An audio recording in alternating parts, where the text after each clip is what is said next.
shining in her eyes. I need for her to see that I am not like other guys. I'll take a 6-piece McNugget and a small order of fries. Well, Jasmine, you're like the sweetest tea. Hello guys! Welcome back to my channel, and today is anong araw today? Today is Monday, and yeah, wala akong magawa guys. Naghintay ako kay Martin. So I'm just sitting here and waiting. So usap muna tayo, and may mga nagtatanong sa akin guys ba? May mga nagtatanong, char. May mga nagtatanong guys, I mean, what's the reason daw na nag-YouTube ako? It's because sometimes, di ba, medyo nakakahiya din na parang malaman ng mga friends mo na parang, oh, nag-YouTube ka. Hindi naman yun nakakahiya talaga, pero parang, ewan ko, ang hirap i-explain. Parang, nasashy ka kasi, binibidyohan mo para sa sarili mo. Hindi ko alam na may YouTube ka pala, ganyan-ganyan. Kaya, sa Facebook, actually, hindi ako ganun ka-active na i-post yung mga videos. Yung kasi parang, nasashy ako, guys. But there's nothing wrong with it. It's just because, ewan ko, ang hirap i-explain. Pero anyway, yung main reason talaga na parang nag-YouTube ako, it's because, I mean, wag na tayong magplastikan, guys. So, I'm also hoping na sana one day lumaki yung channel ko at then it can actually pay me. You understand what I mean? Like, monthly na may perang dumarating na extra for just doing a video and posting it online. Kasi yung iba, 'di ba, ano talaga parang nagiging source of income na nila. So I'm hoping one day magiging ganun din. So yun talaga yung pinaka main reason why. And then second na lang yung parang nai-enjoy ko din somehow. Alam mo yung parang may event, may activity na ginagawa ka. For example, nag-travel kayo and then gusto mo siyang balikan.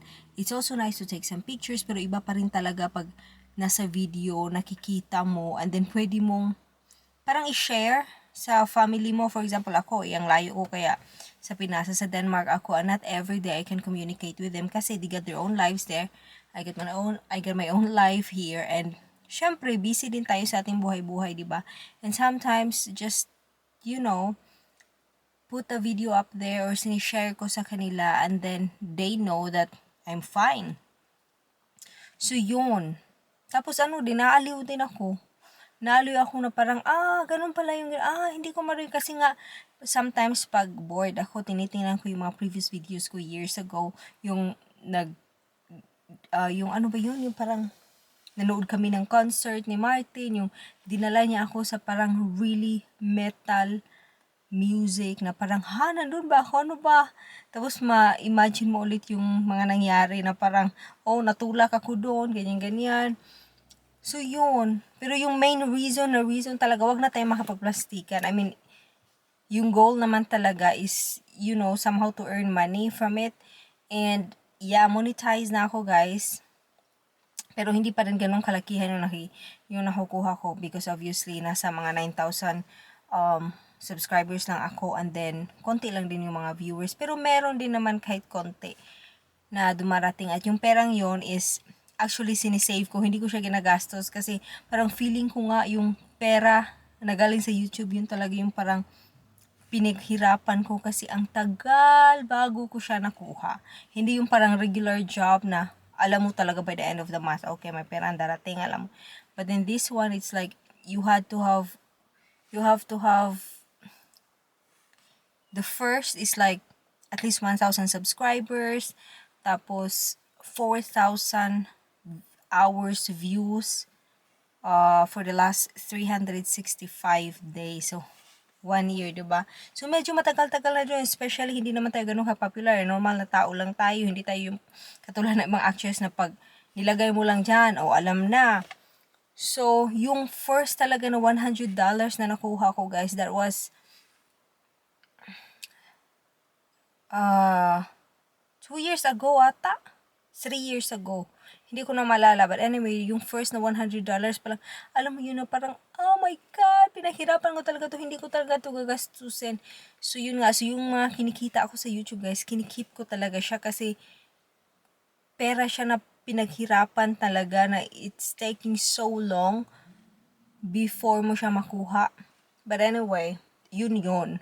So, kayo din guys, I know some of you, hindi pa monetize yung mga channel. Wag lang talaga kayong mag-give up guys. It takes a lot of time and effort. Pero darating din yan. Parang ano lang talaga, anong tawag doon? Tiyagaan lang talaga. So, dapat din ini-enjoy nyo rin yung ginagawa nyo. Kasi pag hindi nyo ini-enjoy, talagang mabuboard kayo. Kasi ang tagal bago makuha yung requirements ni YouTube. Pero pag nakuha nyo na, sobrang fulfilling kasi pinaghirapan kasi it took a lot of time, a lot of hours, a lot of online, paano ba to, ganyan. So, wag lang talaga tayong mag-give up. Talagang, first nga yung ako, yung nalaman ko, kailangan pala ng 4,000 hours views, parang ang tagal-tagal nun. So, there are others who said, that's impossible. It's almost impossible to do it. But I was like, okay, but I've already started, and I just have to finish. I just have to continue because others were able to do it, and it's not just, the famous was able to do it. You have to start somewhere. So, yun yung inisip ko. It took long time. Pero ngayon, monetize na. Monetize na ako like since 3 years, 4 years ago. Hindi ko matagal na. Pero hindi pa rin siya ganun kalakihan pera. Pero ang advice ko lang talaga, never give up. Just continue doing what you're doing. Tsaka be consistent sa mga ina-upload na video nyo. At si Martin is papunta na. Paano na siya pa? Coming na siya. May dalang pagkain. See you later!